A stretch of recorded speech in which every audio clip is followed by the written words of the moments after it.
Fabry's disease, yeah, it's actually a rare X-linked lysosomal storage disorder. It's caused by mutations in the GLA gene, right? And what happens is this mutation leads to like a deficiency or sometimes even a complete absence of this enzyme called alpha galactosidase A or alpha Gal A. And so, because of that, there's this progressive buildup of a substance called globotriosylceramide, or GB3. Sometimes you'll hear it called GL3, inside the lysosomes of a bunch of different cells. Mostly it's like vascular endothelial cells, smooth muscle, and also the kidneys and heart tissue. And yeah, that causes, a kind of multi-organ dysfunction over time. All right, so clinically, you want to start suspecting Fabry's in young males since, it's X-linked recessive. And these boys usually come in with things like neuropathic pain, especially in their hands and feet. That's called acroparesthesias. Also, you might see these little skin lesions called angiokeratomas, reduced sweating, that's hypohidrosis, and then some eye findings like corneal verticillata. Those are like pretty specific signs. That burning pain in the hands and feet, it usually starts during childhood or adolescence. And a lot of times it gets, misdiagnosed as like growing pains or even psychosomatic stuff. Other signs are less specific, like they might have chronic fatigue or GI issues like abdominal pain, diarrhea, and even fevers that come and go.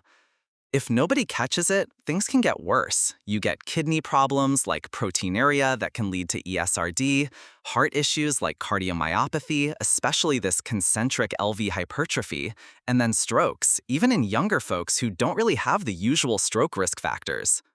So for diagnosis, you'd start with measuring alpha-Gal A activity. In males, it's usually really low or undetectable, but for females, it's trickier because of X inactivation. Their levels can be normal or just a little low, so the enzyme test isn't super reliable for them. I mean, in males, it's like over 95% sensitive, but in females, it's more like 50–60%, so yeah, not great. That's why you really need to do genetic testing, GLA gene sequencing, to confirm it. That's the gold standard. It gives you 100% specificity, which is, very reassuring. Oh, and lyso-GB3, that's another biomarker that's helpful, especially for monitoring. Elevated levels of that can support the diagnosis too. Histology-wise, if you do a kidney biopsy, you'll see these vacuolated podocytes and tubular cells under light microscopy. And if you go deeper with electron microscopy, you get these classic zebra bodies, those lamellar inclusions that are kind of the giveaway. Thing is, Fabry's can be super sneaky, especially in women or late-onset cases. People often get misdiagnosed or just diagnosed really late. Like if you do a cardiac MRI later on, you might see late gadolinium enhancement, usually in the basal infralateral wall, plus that concentric LV hypertrophy without any outflow tract obstruction.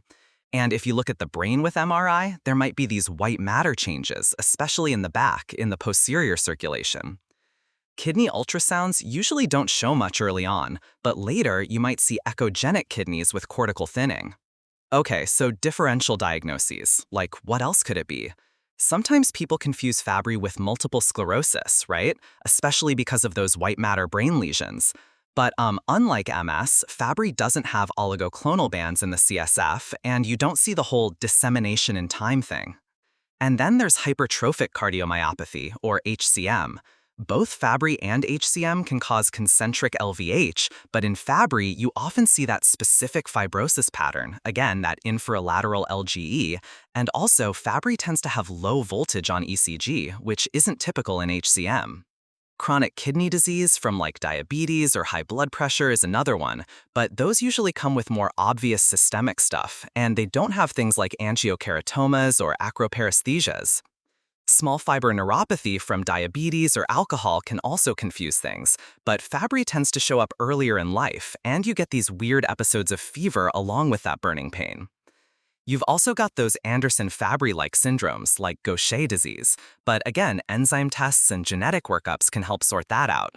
As for the logistics, enzyme assays take around, 2 to 5 days? Genetic testing is more like 1 to 2 weeks depending on where you send it, and lyso-GB3 turnaround is about a week. Treatment-wise, we've got enzyme replacement therapy, or ERT. Two main options: a galsidase beta, that's Fabrazyme, which is 1 milligram per kilogram IV every 2 weeks, or a galsidase alpha, zero point 0.2 milligrams per kilogram IV every 2 weeks. These help clear out GB3, improve quality of life, and slow organ damage, especially if you catch it early. There's also an oral option called migalastat, 123 milligrams every other day, but it only works for certain mutations and if the patient still has decent kidney function, eGFR over 30. Supportive care matters too, like ACE inhibitors or ARBs for the kidney issues, antiarrhythmics, or even a pacemaker or ICD for heart rhythm problems. And yeah, dialysis or transplant if they reach ESRD. For the nerve pain, stuff like gabapentin or carbamazepine can help. Prognosis? It really depends. Classic males, if untreated, can end up in ESRD by their 30s or 40s and might not live past their 50s because of heart or brain complications. But with ERT, especially if you start early, life expectancy improves a lot. Females tend to have milder disease, but they can still get pretty serious heart or kidney issues too. And common pitfalls? Relying just on enzyme levels in females, big mistake. Also, blowing off that pain as in their head, or like missing Fabry in someone who shows up with unexplained LVH and no high blood pressure, yeah, that happens a lot. Quick pearls to keep in mind. If a kid complains about burning hands or feet, think Fabry. Those angiokeratomas in a bathing trunk area? Super specific. Normal enzyme levels in females don't rule it out. Do the genetics test. Always think of Fabry and someone with LVH but no clear cause, especially if there's proteinuria or family history. And if a young stroke patient has lesions in the back of the brain, posterior circulation, yeah, definitely do a Fabry workup.